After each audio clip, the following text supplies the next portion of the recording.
This is an auto-narrated audiobook generated by Google. Livre à Léline et Valcourt, ou le roman philosophique. Tome 2. Par Marquis de Sade.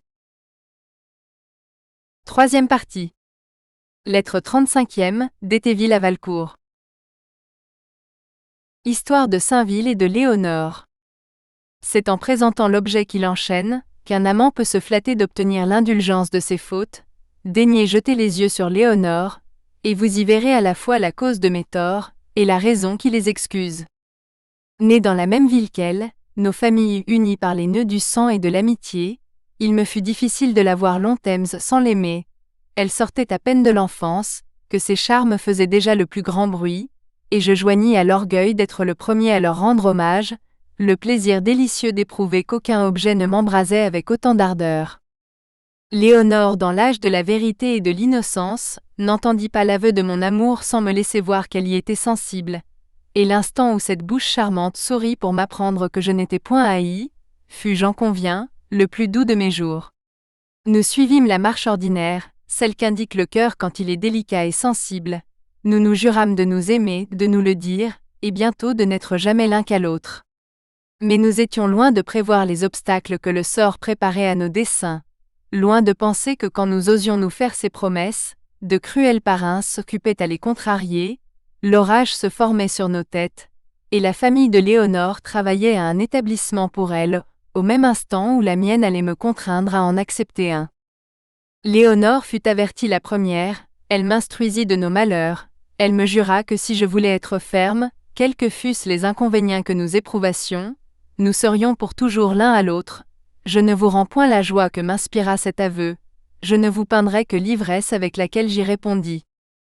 Léonore, née riche, fut présentée au comte de Follange, dont l'état et les biens devaient la faire jouir à Paris du sort le plus heureux, et malgré ces avantages de la fortune, malgré tous ceux que la nature avait prodigués au comte, Léonore n'accepta point, un couvent paya ses refus.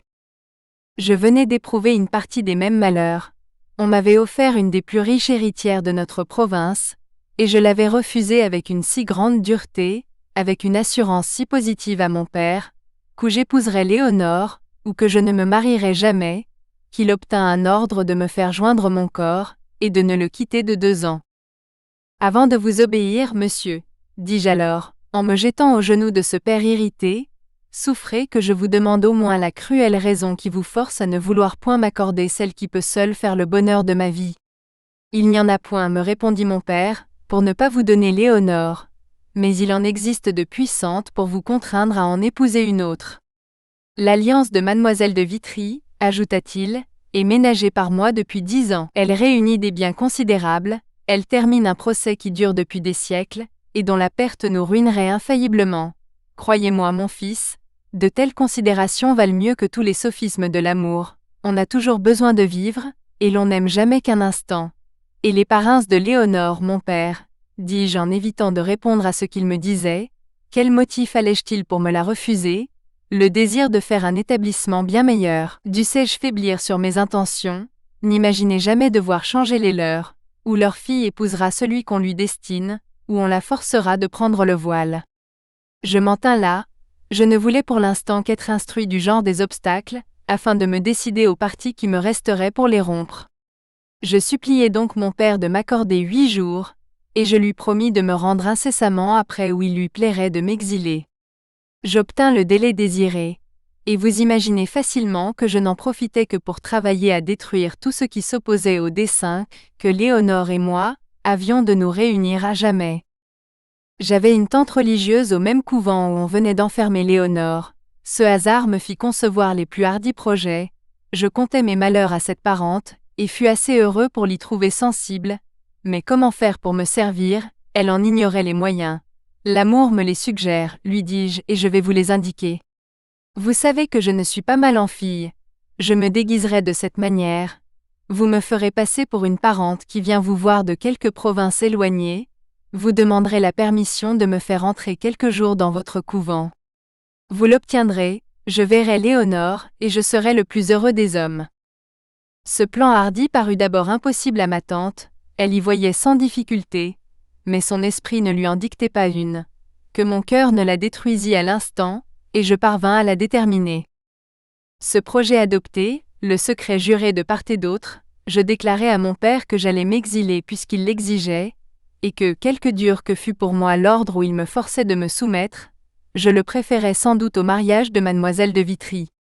J'essuyai encore quelques remontrances, on mit tout en usage pour me persuader, mais voyant ma résistance inébranlable, mon père m'embrassa et nous nous séparâmes.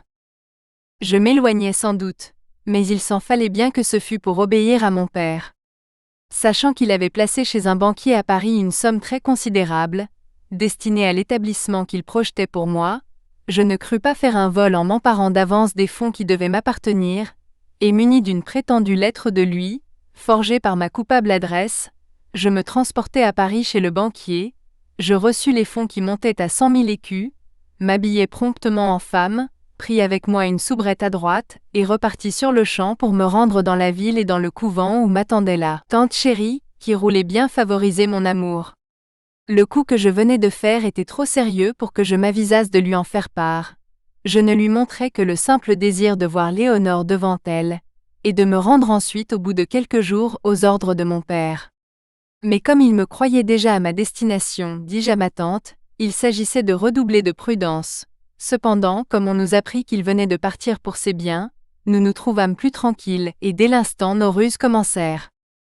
Ma tante me reçoit d'abord au parloir, me fait faire adroitement connoissance avec d'autres religieuses de ses amies, témoigne l'envie qu'elle a de m'avoir avec elle, au moins pendant quelques jours, le demande, l'obtient, j'entre et me voilà sous le même toit que Léonore. Il faut aimer, pour connaître l'ivresse de ces situations, mon cœur suffit pour les sentir, mais mon esprit ne peut les rendre. Je ne vis point Léonore le premier jour, trop d'empressement fut devenu suspect. Nous avions de grands ménagements à garder, mais le lendemain, cette charmante fille, invitée à venir prendre du chocolat chez ma tante, se trouva à côté de moi, sans me reconnaître, déjeuna avec plusieurs autres de ses compagnes, sans se douter de rien, et ne revint enfin de son erreur, que lorsqu'après le repas, ma tante l'ayant retenue la dernière, lui dit en riant, et me présentant à elle, « Voilà une parente, ma belle cousine, avec laquelle je veux vous faire connaissance, examinez-la bien, je vous prie, et dites-moi s'il est vrai comme elle le prétend que vous vous êtes déjà vus ailleurs. » Léonore me fixe, elle se trouble, je me jette à ses pieds, j'exige mon pardon, et nous nous livrons un instant au doux plaisir d'être sûrs de passer au moins quelques jours ensemble.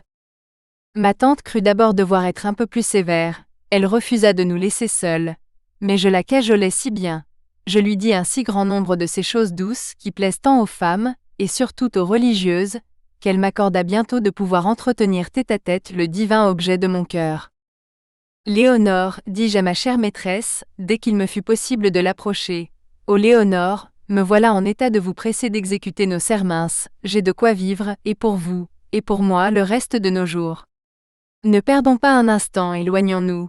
Franchir les murs, me dit Léonore effrayée, nous ne le pourrons jamais. Rien n'est impossible à l'amour, m'écriai-je, laissez-vous diriger par lui, nous serons réunis demain. Cette aimable fille m'oppose encore quelques scrupules, me fait entrevoir des difficultés, mais je la conjure de ne se rendre comme moi qu'aux sentiments qui nous enflamment. Elle frémit. Elle promet, et nous convenons de nous éviter, et de ne plus nous revoir qu'au moment de l'exécution. Je vais y réfléchir, lui dis-je.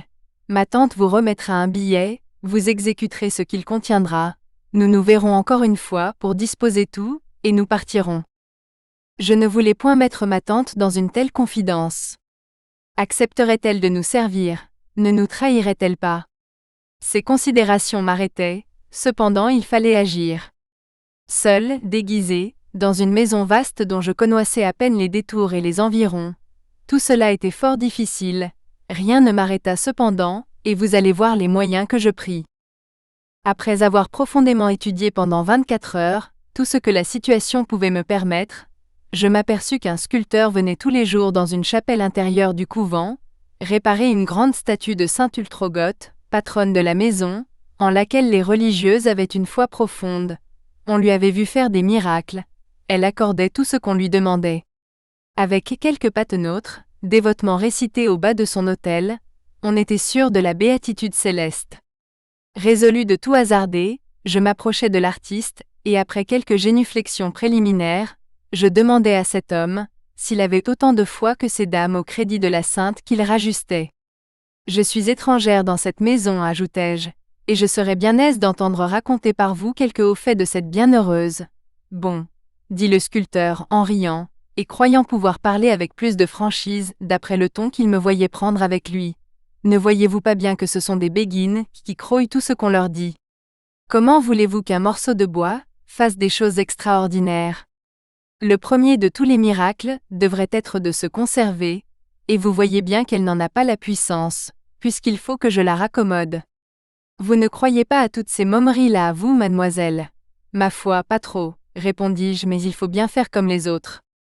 Et m'imaginant que cette ouverture devait suffire pour le premier jour, je m'en tins là. Le lendemain, la conversation reprit, et continua sur le même ton. Je fus plus loin, je lui donnai beau jeu et il s'enflamma, et je crois que si j'eusse continué de l'émouvoir, l'autel même de la miraculeuse statue fut devenu le trône de nos plaisirs. Quand je le vis là, je lui saisis la main. Brave homme, lui dis-je, voyez en moi, au lieu d'une fille, un malheureux amant dont vous pouvez faire le bonheur. Au ciel, monsieur, vous allez nous perdre tous deux. Non, écoutez-moi, servez-moi, secourez-moi, et votre fortune est faite. Et en disant cela, pour donner plus de force à mes discours, je lui glissai un rouleau de 25 louis, l'assurant que je n'en resterais pas là s'il voulait m'être utile. Eh bien, qu'exigez-vous? Il y a ici une jeune pensionnaire que j'adore, elle-même. Elle consent à tout. Je veux l'enlever et l'épouser, mais je ne le puis, sans votre secours. Et comment puis-je vous être utile? Rien de plus simple. Brisons les deux bras de cette statue, dites qu'elle est en mauvais état, que quand vous avez voulu la réparer, elle s'est démantibulée toute seule, qu'il vous est impossible de la rajuster ici, qu'il est indispensable qu'elle soit emportée chez vous. On y consentira, on y est trop attaché, pour ne pas accepter tout ce qui peut la conserver. Je viendrai seule la nuit, achever de la rompre, j'en absorberai les morceaux, ma maîtresse, enveloppée sous les attirails qui parent cette statue, viendra se mettre à sa place, vous la couvrirez d'un grand drap, et aidée d'un de vos garçons, vous l'emporterez de bon matin dans votre atelier, une femme à nous s'y trouvera, vous lui remettrez l'objet de mes vœux, je serai chez vous 2 heures après, vous accepterez de nouvelles marques de ma reconnaissance, vous direz ensuite à vos religieuses, que la statue est tombée en poussière, quand vous avez voulu y mettre le ciseau, et que vous allez leur en faire une neuve. 1000 difficultés s'offrirent aux yeux d'un homme qui, moins épris que moi, voyait sans doute infiniment mieux. Je n'écoutais rien, je ne cherchais qu'à vaincre, 2 nouveaux rouleaux y réussirent, et nous nous mîmes dès l'instant à l'ouvrage. Les 2 bras furent impitoyablement cassés. Les religieuses appelées, le projet du transport de la Sainte approuvé, il ne fut plus question que d'agir. Ce fut alors que j'écrivis le billet convenu à Léonore. Je lui recommandai de se trouver le soir même à l'entrée de la chapelle de Saint-Ultrogoth, avec le moins de vêtements possible, parce que j'en avais de sanctifiés à lui fournir, dont la vertu magique sera de la faire aussitôt disparaître du couvent. Léonore, ne me comprenant point, vint aussitôt me trouver chez ma tante. Comme nous avions ménagé nos rendez-vous, ils n'étonnèrent personne. On nous laissa seuls un instant, et j'expliquai tout le mystère. Le premier mouvement de Léonore fut de rire. L'esprit qu'elle avait ne s'arrangeant pas avec le bigotisme, elle ne vit d'abord rien que de très plaisante au projet de lui faire prendre la place d'une statue miraculeuse, mais la réflexion refroidit bientôt sa gaieté. Il fallait passer la nuit là. Quelque chose pouvait s'entendre, les nonnes, celles au moins qui couchaient près de cette chapelle, n'avaient qu'à s'imaginer que le bruit qui en venait était occasionné par la sainte, furieuse de son changement, elle n'avait qu'à venir examiner, découvrir. Nous étions perdus. Dans le transport pouvait-elle répondre d'un mouvement? Et si on levait le drap, dont elle serait couverte? Si enfin. Et 1000 objections, toutes plus raisonnables les unes que les autres, et que je détruisis d'un seul mot, en assurant Léonore qu'il y avait un Dieu pour les amants, et que ce Dieu imploré par nous, accomplirait infailliblement nos vœux, sans que nul obstacle vînt en troubler les faits. Léonore se rendit, personne ne couchait dans sa chambre, c'était le plus essentiel. J'avais écrit à la femme qui m'avait accompagnée de Paris, de se trouver le lendemain, de très grand matin, chez le sculpteur, dont je lui envoyais l'adresse, d'apporter des habits convenables pour une jeune personne presque nue, qu'on lui remettrait, et de l'emmener aussitôt à l'auberge où nous étions descendus, de demander des chevaux de poste pour 9 heures précises du matin, que je serais sans faute de retour à 7 heures, et que nous partirions de suite. Tout allant à merveille de ce côté, je ne m'occupais plus que des projets intérieurs, c'est-à-dire des plus difficiles, sans doute. Léonore prétexta un mal de tête, afin d'avoir le droit de se retirer de meilleure heure, et dès qu'on la crut couchée, elle sortit, et vint me trouver dans la chapelle, où j'avais l'air d'être en méditation. Elle s'y mit comme moi, nous laissâmes étendre toutes les nonnes sur leur sainte couche, et dès que nous les supposâmes ensevelies dans les bras du sommeil, nous commençâmes à briser et à réduire en poudre la miraculeuse statue, ce qui nous fut fort aisé, vu l'état dans lequel elle était. J'avais un grand sac tout près, au fond duquel étaient placées quelques grosses pierres. Nous mîmes dedans les débris de la sainte, et j'allai promptement jeter le tout dans un puits. Léonore, peu vêtue, s'affubla aussitôt des parures de saint Ultrogote. Je l'arrangeai dans la situation penchée, où le sculpteur l'avait mise, pour la travailler. Je lui emmaillotai les bras, je mis à côté d'elle ceux de bois, que nous avions cassés la veille, et après lui avoir donné un baiser. Baiser délicieux, dont l'effet fut sur moi bien plus puissant que les miracles de toutes les saintes du ciel, je fermai le temple où reposait ma déesse, et me retirai tout rempli de son culte. Le lendemain, de grand matin, le sculpteur entra, suivi d'un de ses élèves, tous deux munis d'un drap. Ils le jetèrent sur Léonore avec tant de promptitude et d'adresse, qu'une nonne qui les éclairait ne put rien découvrir.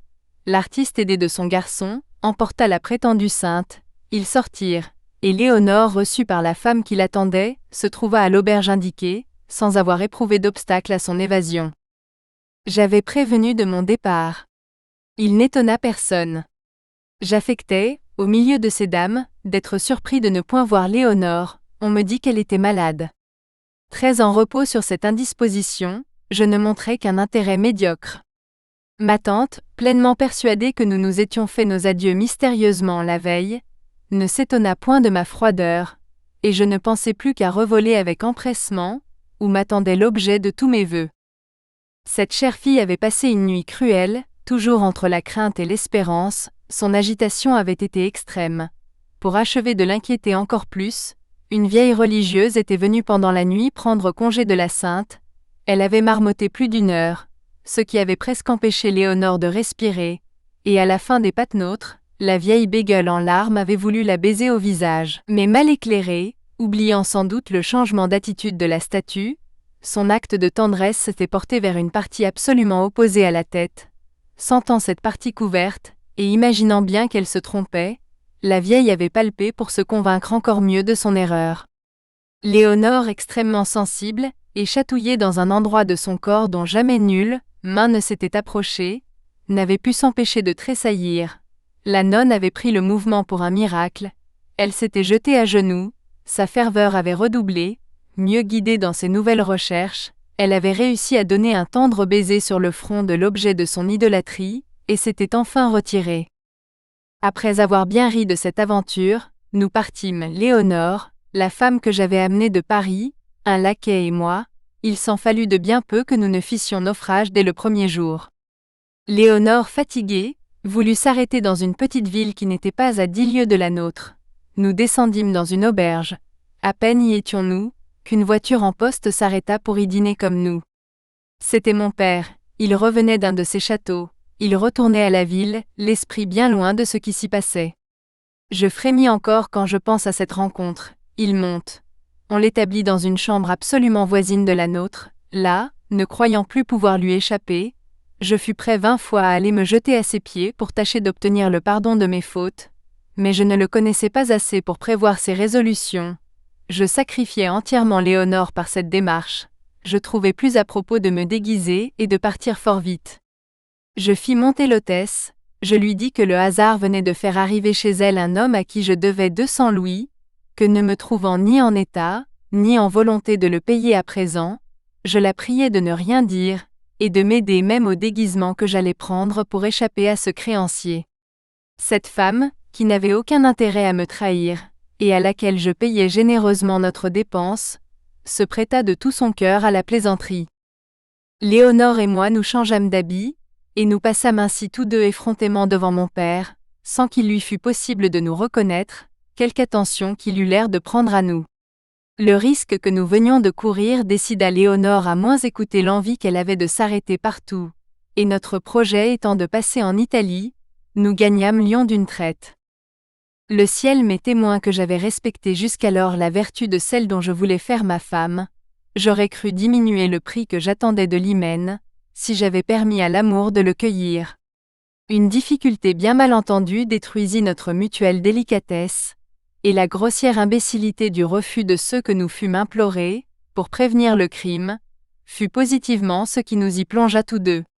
Ô ministre du ciel, ne sentirez-vous donc jamais qu'il y a 1000 cas où il vaut mieux se prêter à un petit mal, que d'en occasionner un grand, et que cette futile approbation de votre part, à laquelle on veut bien se prêter, est pourtant bien moins importante que tous les dangers qui peuvent résulter du refus. Un grand vicaire de l'archevêque, auquel nous nous adressâmes, nous renvoya avec dureté, 3 curés de cette ville nous firent éprouver les mêmes désagréments, quand Léonore et moi, justement irrités de cette odieuse rigueur, résolûmes de ne prendre que Dieu pour témoin de nos sermences, et de nous croire aussi bien mariés en l'invoquant au pied de ses autels, que si tout le sacerdoce romain eût revêtu notre hymen de ses formalités, c'est l'âme, c'est l'intention que l'Éternel désire, et quand l'offrande est pure, le médiateur est inutile. Léonore et moi, nous nous transportâmes à la cathédrale, et là, pendant le sacrifice de la messe, je pris la main de mon amante, je lui jurai de n'être jamais qu'à elle, elle en fit autant. Nous nous soumîmes tous deux à la vengeance du ciel, si nous trahissions nos sermences. Nous nous protestâmes de faire approuver notre hymen dès que nous en aurions le pouvoir, et dès le même jour la plus charmante des femmes me rendit le plus heureux des époux. Mais ce Dieu que nous venions d'implorer avec tant de zèle, n'avait pas envie de laisser durer notre bonheur. Vous allez bientôt voir par quelle affreuse catastrophe il lui plut d'en troubler le cours. Nous gagnâmes Venise sans qu'il nous arrivât rien d'intéressant. J'avais quelque envie de me fixer dans cette ville, le nom de liberté, de république, séduit toujours les jeunes gens, mais nous fûmes bientôt à même de nous convaincre que si quelque ville dans le monde est digne de ce titre, ce n'est assurément pas celle-là, à moins qu'on ne l'accorde à l'État que caractérise la plus affreuse oppression du peuple, et la plus cruelle tyrannie des grands. Nous nous étions logés à Venise sur le Grand Canal, chez un nommé Antonio, qui tient un assez bon logis, aux Armes de France, près le pont de Rialto, et depuis 3 mois, uniquement occupés de visiter les beautés de cette ville flottante, nous n'avions encore songé qu'au plaisir. Hélas, l'instant de la douleur arrivait, et nous ne nous en doutions point. La foudre grondait déjà sur nos têtes, quand nous ne croyions marcher que sur des fleurs. Venise est entourée d'une grande quantité d'îles charmantes, dans lesquelles le citadin aquatique, quittant ses lagunes empestées, va respirer de thèmes en thèmes quelques atomes un peu moins malsains. Fidèles imitateurs de cette conduite, et l'île de Malamocco plus agréable, plus fraîche qu'aucune de celles que nous avions vues, nous attirant davantage, il ne se passait guère de semaine que Léonore et moi n'allassions y dîner 2 ou 3 fois. La maison que nous préférions était celle d'une veuve dont on nous avait vanté la sagesse.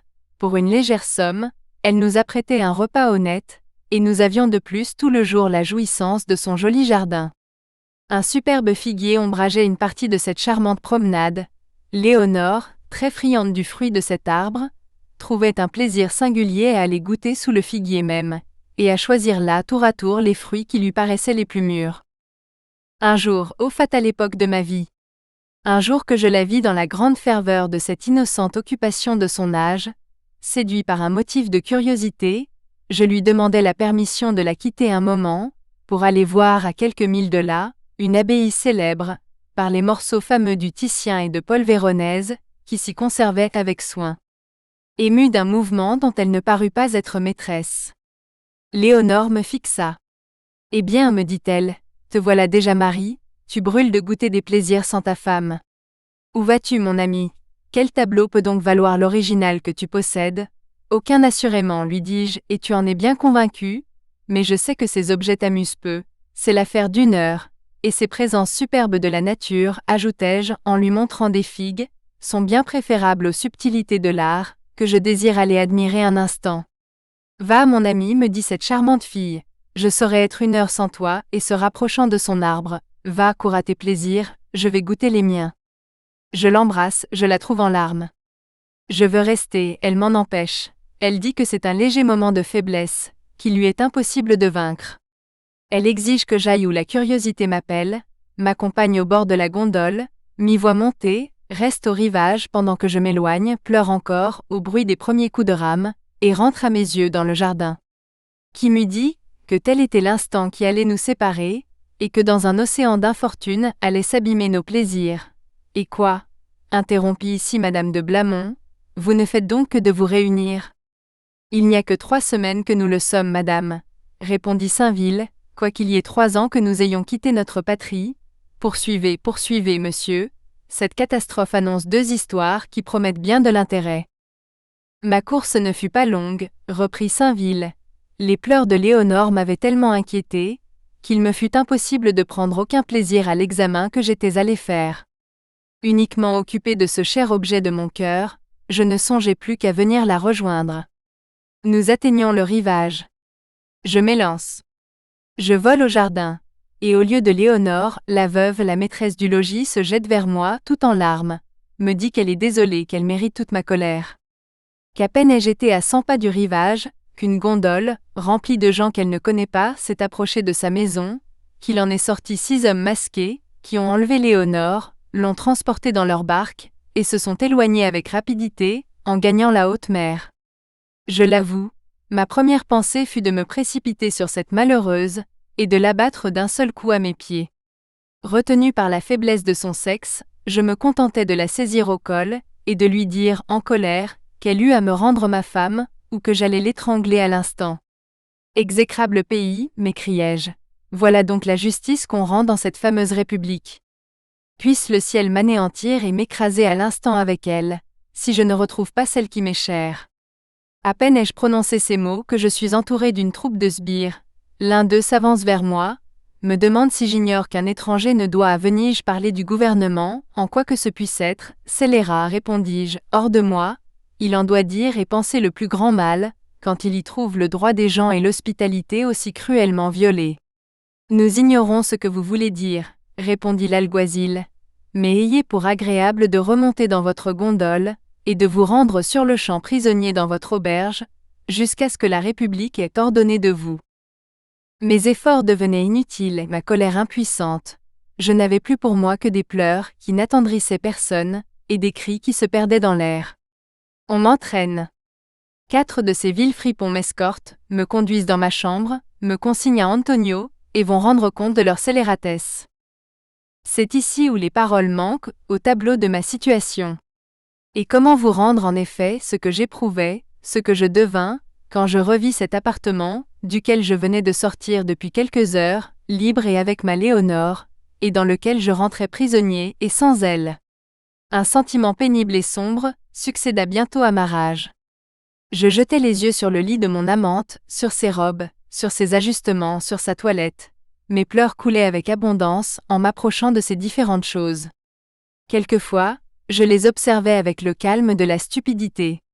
L'instant d'après, je me précipitais dessus avec le délire de l'égarement. La voilà, me disais-je, elle est ici. Elle repose. Elle va s'habiller. Je l'entends, mais trompé par une cruelle illusion qui ne faisait qu'irriter mon chagrin, je me roulais au milieu de la chambre, j'arrosais le plancher de mes larmes, et faisais retentir la voûte de mes cris. Oh Léonore! Léonore! C'en est donc fait, je ne te verrai plus. Puis sortant comme un furieux, je m'élançai sur Antonio, je le conjurais d'abréger ma vie, je l'attendrissais par ma douleur, je l'effrayais par mon désespoir. Cet homme, avec l'air de la bonne foi, me conjura de me calmer. Je rejetai d'abord ses consolations, l'état dans lequel j'étais permettait-il de rien entendre. Je consentis enfin à l'écouter. Soyez pleinement en repos sur ce qui vous regarde, me dit-il d'abord. Je ne prévois qu'un ordre de vous retirer dans 24 heures des terres de la République. Elle n'agira sûrement pas plus sévèrement avec vous, et que m'importe ce que je deviendrai, c'est Léonore que je veux, c'est elle que je vous demande. Ne vous imaginez pas qu'elle soit à Venise, le malheur dont elle est victime est arrivé à plusieurs autres étrangères et même à des femmes de la ville. Ils se glissent souvent dans le canal des barques turques, elles se déguisent, on ne les reconnaît point. Elles enlèvent des proies pour le sérail, et quelques précautions que prenne la République, il est impossible d'empêcher cette piraterie. Ne doutez point que ce ne soit là le malheur de votre Léonore. La veuve du jardin de Malamocco n'est point coupable. Nous la connaissons tous pour une honnête femme. Elle vous plaignait de bonne foi, et peut-être que, sans votre emportement, vous en eussiez appris davantage. Ces Aïls, continuellement remplis d'étrangers. Nous espérons que vous avez apprécié cet aperçu. Pour continuer à écouter ce livre audio sur Google Play Livres, utilisez le lien dans la description de la vidéo.